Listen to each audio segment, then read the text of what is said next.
गयूर नौजवान साथियों, मैं आप तमाम का दिल की गहराइयों से शुक्रिया अदा करता हूँ कि बहरेज की सरजमीन और मटेरा विधानसभा में जो मजलिस इत्तेहादुल मुस्लिमीन का एक तारीख़ी जलसे आम हो रहा है, इसको आपने तारीख़ी बना दिया। हज़ारों की तादाद में यहाँ पर शिरकत करके मैं आप तमाम का शुक्रिया अदा करता हूँ कि आपने अपना कीमती वक्त निकाल कर तकालीफ़ को बर्दाश्त किया और आज आप यहाँ पर जमा हुए हैं। आप तमाम का मैं अपनी जानिब से और मजलिस इत्तेहादुल मुस्लिमीन की जानिब से शुक्रिया अदा करता हूँ। मंच पर बैठे हुए उत्तर प्रदेश के मजलिस इत्तेहादुल मुस्लिमीन के सदर मोहतरम जनाब शौकत अली साहब और उत्तर प्रदेश के तमाम जोन के ज़िम्मेदार, यहाँ के विधानसभा के इंचार्ज और तमाम मजलिस के अराकीन, मेरे अज़ीज़ दोस्तों और बुज़ुर्गों, मैं आपके सामने ये अर्ज़ करने के लिए आया हूँ कि जैसा कि आप जानते हैं कि आइंदा साल उत्तर प्रदेश में विधानसभा के चुनाव होने जा रहे हैं और मजलिस इत्तेहादुल मुस्लिमीन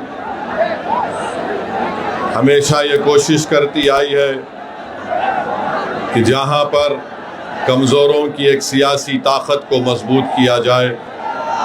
मेरी आपसे गुजारिश ये है कि आप जानते ये हैं कि अगर आप संविधान को पढ़ेंगे तो संविधान के दफ़ा 37 को अगर हम पढ़ेंगे और संविधान का जो पहला पन्ना है, पहला सफ़ा है, उसको अगर आप पढ़ेंगे तो उसमें लफ्ज़ इस्तेमाल हुआ इंसाफ का, जस्टिस का। अगर आप संविधान की दफ़ा 37 को पढ़ेंगे तो उसमें बात आई है सियासी इंसाफ की। इसी सियासी इंसाफ की लड़ाई असदुद्दीन ओवैसी और मजलिस इत्तेहादुल मुस्लिमीन लड़ रही है। अगर आप चाहते ये हैं कि ज़मीनी सतह से उत्तर प्रदेश में आपकी एक लीडरशिप बने, तो मेरी आप तमाम से गुजारिश है कि आने वाले विधानसभा में हम तमाम को मुत्तहिद होकर अपनी एक सियासी लीडरशिप को बनाना पड़ेगा। ये संविधान हमको इस बात की इजाज़त देता है, वो संविधान जिसको बाबा साहिब अम्बेडकर ने बनाया, और बाबा साहिब अम्बेडकर ने संविधान के पहले पन्ने पर इंसाफ को लिखा। बाबा साहिब ने संविधान की आर्टिकल 37 में उसका जिक्र किया।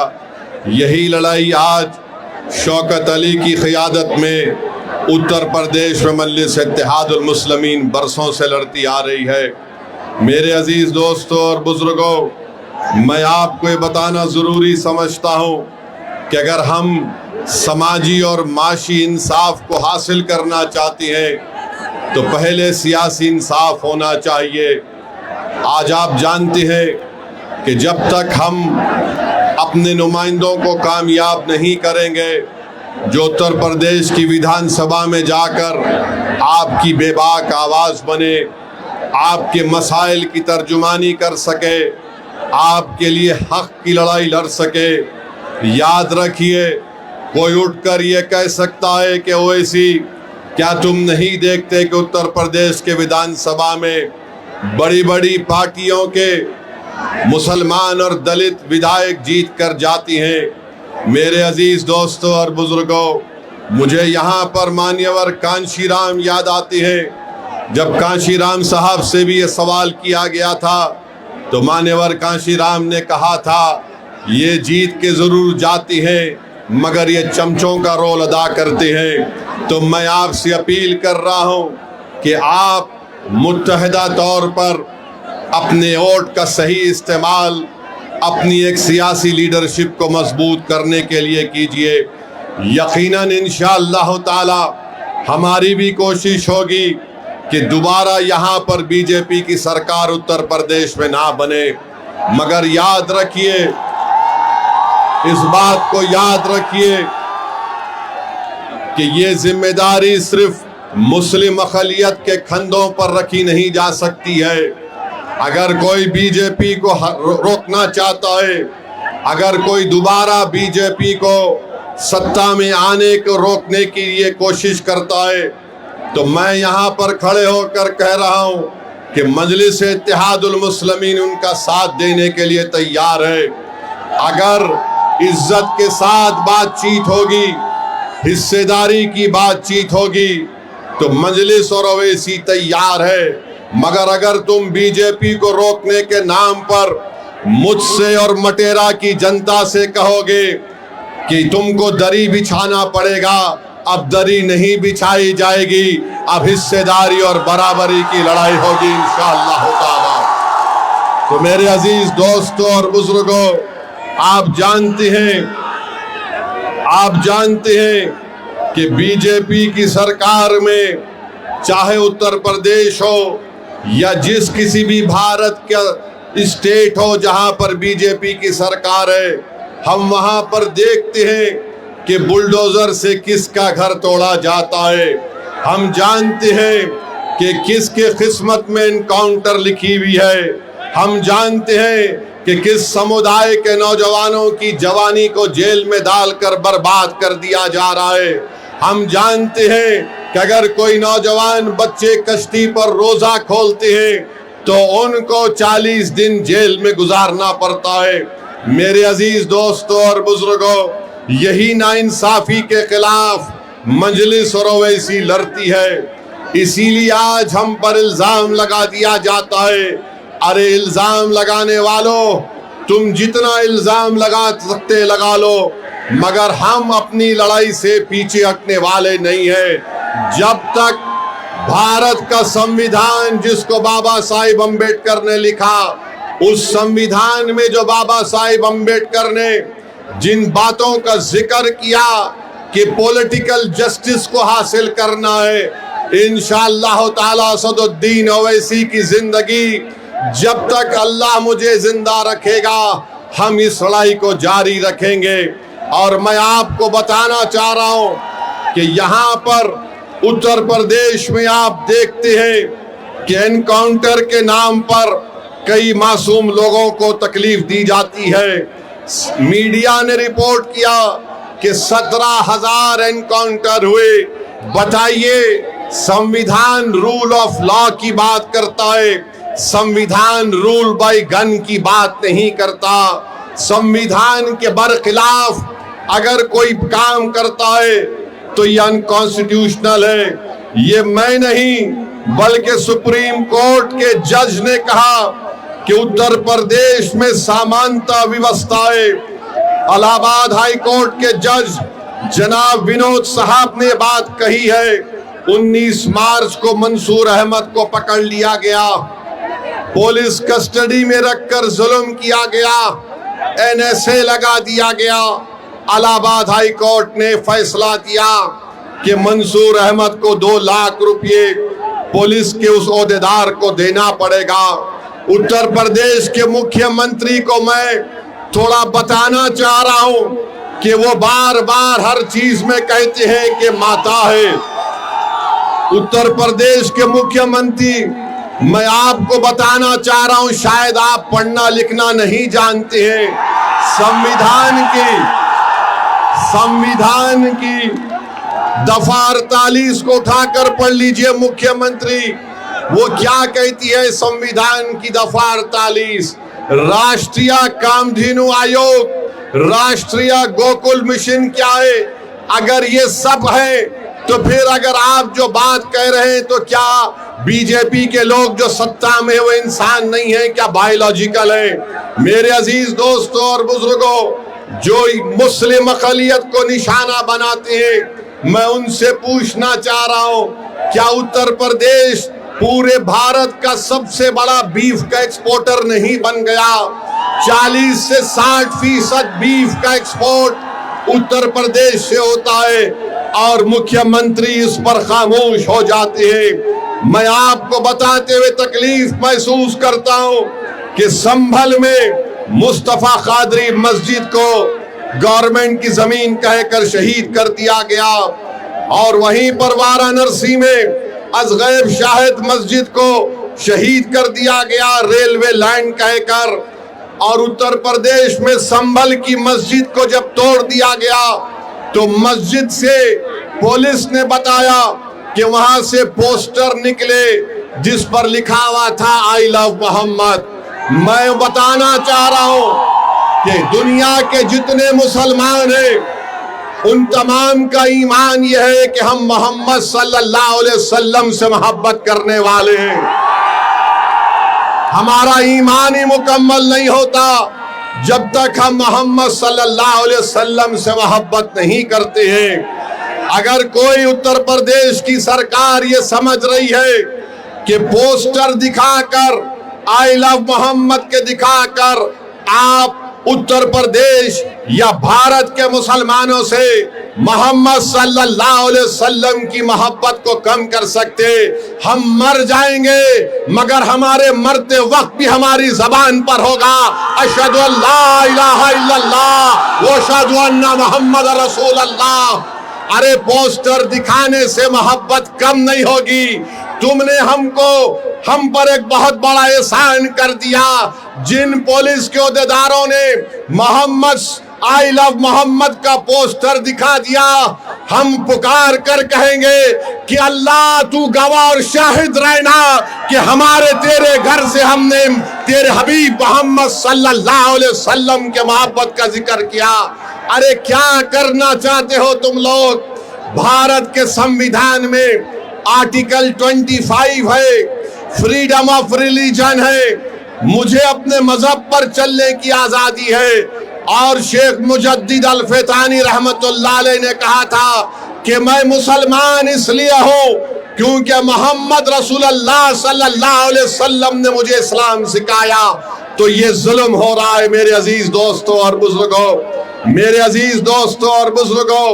फिर आप जानते हैं कि आए दिन कहीं ना कहीं वाकयात होते हैं। मैंने 2 दिन पहले उत्तर प्रदेश के मुख्यमंत्री का एक वीडियो देखा जिसमें उत्तर प्रदेश के मुख्यमंत्री ने कहा कि बेटी सबकी होती है, चाहे किसी समाजवादी पार्टी के नेता की क्यों ना हो।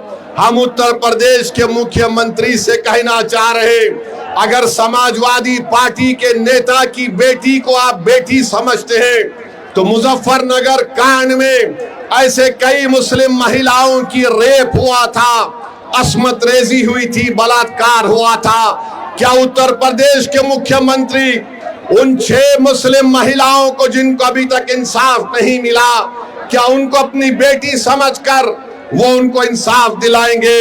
इसका जवाब उत्तर प्रदेश के मुख्यमंत्री को देना पड़ेगा। और फिर मैनपुरी में मई की 20 तारीख को वारिस अली को कत्ल कर दिया गया। वारिस अली की बेटी स्वाहिदा उत्तर प्रदेश के मुख्यमंत्री से कह रही है कि मुझसे इंसाफ करो। देखना यह है कि क्या उत्तर प्रदेश के मुख्यमंत्री इंसाफ करेंगे या नहीं करेंगे। मेरे अजीज दोस्तों और बुजुर्गों, मुझ पर इल्जाम लगा दिया जाता है। आज हम आपकी इस मुबारक सरजमीन को आ रहे थे, ये बहादुरों की सरजमीन है बहरेच और मटेरा। तो ये समाजवादी पार्टी के लोग ये कहना शुरू कर दिए कि असदुद्दीन ओवैसी आएगा तो भाजपा को फायदा होगा। बताओ अखिलेश यादव, बिहार में तुमने अपने 5 सांसद को भिजाया था कि ओवैसी ना जीत पाए। तुम्हारे 5 सांसद सीमांचल किशनगंज में आकर 15 दिन बैठ गए, रोज मीडिया से बात करते, रोज गांव-गांव जाकर जनता को बताते, मगर नतीजा क्या निकला?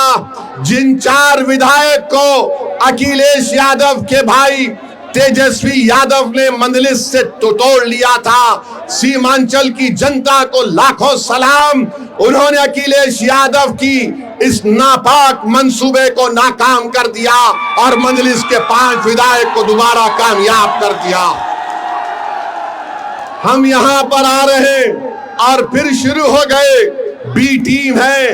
अरे सुन लो समाजवादी पार्टी के तमाम जिम्मेदारों, बताओ बंगाल को तुम गए थे अखिलेश दीदी की मदद करने के लिए और वहां पर लाइन लगाकर बीजेपी में शामिल हो रहे, तो क्या मैं आयतल कुर्सी पर कर उन पर फूका था कि तुम जाओ बीजेपी में? बेशर्मी की हद कर दिए। अरे कल तक जो कहते थे कि दिल में मदीना आंख में काबा, और बाबा बंगाल जाकर बोले कि बंगाल को काबा की जमीन नहीं बनने देंगे। अब बाबा के साथ बैठकर जिसने कहा था कि दिल में मदीना आंख में काबा, दोनों बैठकर चाय पी रहे हैं, दोनों बैठकर चाय पी रहे और गाली किसको दे रहे हो ओवैसी को? अरे मैं जानता था ये तमाम के तमाम कठपुतलियां हैं बीजेपी आरएसएस के। एक हवा के झोंके में तमाम के तमाम ने सर झुका दिया और बीजेपी में चले गए।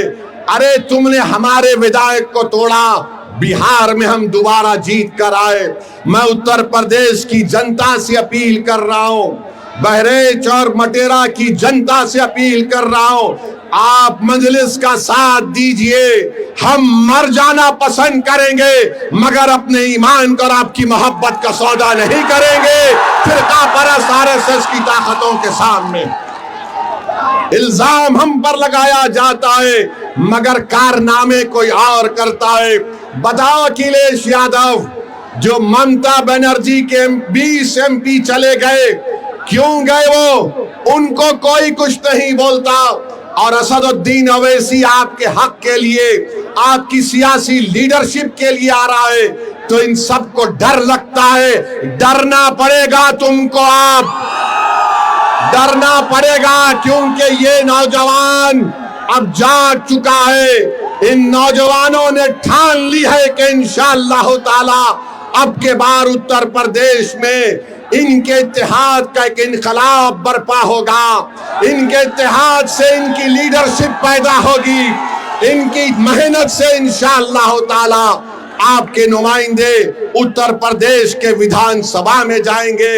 और समाजवादी पार्टी के ये जो लोग हैं पिछले 20-25 साल से यहाँ पर यासिर शाह और उनकी फैमिली को आपने बड़ी वफादारी के साथ वोट दिया है। बताइए उन्होंने बहरेच और मटेरे में क्या काम किया? कुछ काम नहीं किया। आपने वफादारी से वोट दिया मगर इन्होंने कहीं पर भी एक अस्पताल नहीं बनाया। क्या मटेरा की विधानसभा में हमारी बेटियों का कॉलेज है? क्या मटेरा में अस्पताल है? क्या मटेरा विधानसभा में जो इलाके बुलबुल नवाज, मंगलपुरवा, गगड़ा, नरसिंगा डब्बा, यहाँ पर कोई रोड है या एम्बुलेंस चल सकती है? क्या इन सब चीजों को आप देख रहे हैं? और जब से शौकत अली मटेरा के रोड पर चलना शुरू किया, गरीब के गम को अपना गम समझा, उन झोपड़ियों में जाकर आपकी तकालीफ को देखकर आपको हिम्मत और दिलासा दिलाना शुरू किया, तो यासिर शाह के खानदान को लगा कि अब हमारा दी एंड होने वाला है, इसीलिए रोड पर निकल कर आ गए। 4 साल कहीं नहीं दिखे मगर जब ओवैसी की पार्टी का एक सिपाही आपके इत्तेहाद और आपके ताकत को दिखाने के लिए परचम लेकर आता है, तो लखनऊ से अखिलेश कहता है अगर यहां से शौकत निकल जाएगा तो फिर हमारा तमाम किला मिस्मार हो जाएगा।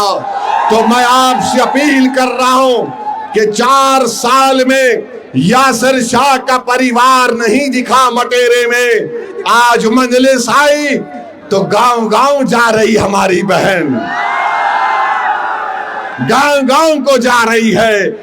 अरे अखिलेश यादव सुन लो, इंशाअल्लाह ताला सिर्फ मटेरा विधानसभा नहीं, उत्तर प्रदेश के बहुत सारी विधानसभा पर यही माहौल बनेगा जो आज हम यहां पर देख रहे हैं।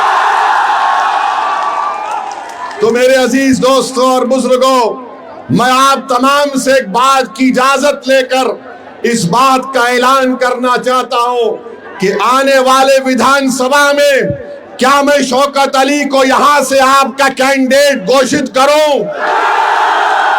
क्या आपकी इजाजत है कि मैं शौकत अली को भी कैंडिडेट बनाऊं? क्या मैं इजाजत है आपकी? आप पूरा साथ देंगे तो लगाओ मेरे साथ नारा, नारे तकबीर, नारे तकबीर। आप तमाम की इजाजत की बुनियाद पर मैं जनाब शौकत अली को मटेरा विधानसभा के लिए मजलिस का उम्मीदवार का ऐलान करता हूं। अल्लाह उनको कामयाब और कामरान करे, अल्लाह उनको कामयाब और कामरान करे। और आपकी आवाज बनकर शौकत जाएगा, जब आप पुकारेंगे खादिम के तौर पर आएगा। यासिर शाह में गुरूर और तकब्बुर है। यासिर शाह ये समझता है कि मालिक है, मालिक तुम हो, शौकत तुम्हारा खादिम रहेगा इंशाअल्लाह ताला। अब मालिक का दौर नहीं चलेगा, अब खादिम की खिदमत चलेगी इंशाअल्लाह ताला। तो मेरे अजीज दोस्तों और बुजुर्गों, अगर मैं भारत के प्रधानमंत्री को कुछ ना बोलूं तो बाबा भी नाराज हो जाएंगे, अखिलेश भी नाराज हो जाएंगे। मैं इन दोनों को नाराज नहीं करना चाहता हूं। हम भारत के प्रधानमंत्री कहते हैं कि भारत विश्व गुरु बन गया, तो हम उनसे पूछना चाहते हैं कि आज ईरान और ओमान के दरमियान में समंदर पर हमारे कश्ती पर भारत के नागरिक पर जालिम डोनाल्ड ट्रंप ने मिसाइल दागकर हमारे 3 भारतीयों को जान से उनकी जान ले ली, उनको मार दिया। भारत के प्रधानमंत्री, आपकी जबान पर डोनाल्ड ट्रंप का नाम क्यों नहीं आता बताओ? 3 भारत के नागरिक मारे गए और हम डोनाल्ड ट्रंप ने जो हरकत की, मिसाइल मारकर हमारे 3 भारत के नागरिक को मार दिया, उसके नरेंद्र मोदी उसकी मजम्मत नहीं करते हैं। अरे एनकाउंटर करो, मारो मुल्ला को, दाढ़ी पकड़कर मारते हैं, घर में घुसते हैं, मदरसों को तोड़ते हैं। अरे तुम कैसे बहादुर हो, तुम तो बुज़दिल हो, बुज़दिल हो। 3 भारत के नागरिक मारे गए और 133 करोड़ जनता का प्रधानमंत्री उसका कंडेम तक नहीं कर सकता।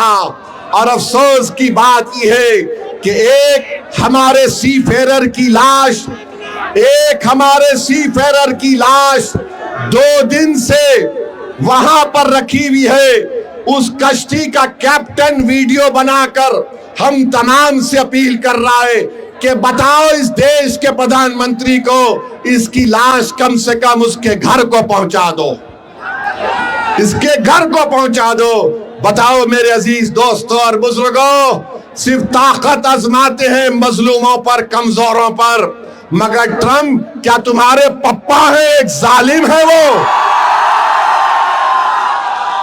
ट्रंप पर कुछ नहीं बोला जाता।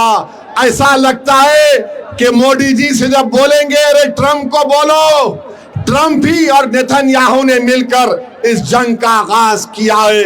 मेरे अजीज दोस्तों और बुजुर्गों, बहरहाल आप देख रहे हैं कि नरेंद्र मोदी के प्रधानमंत्री को बनकर 12 साल हो चुके हैं।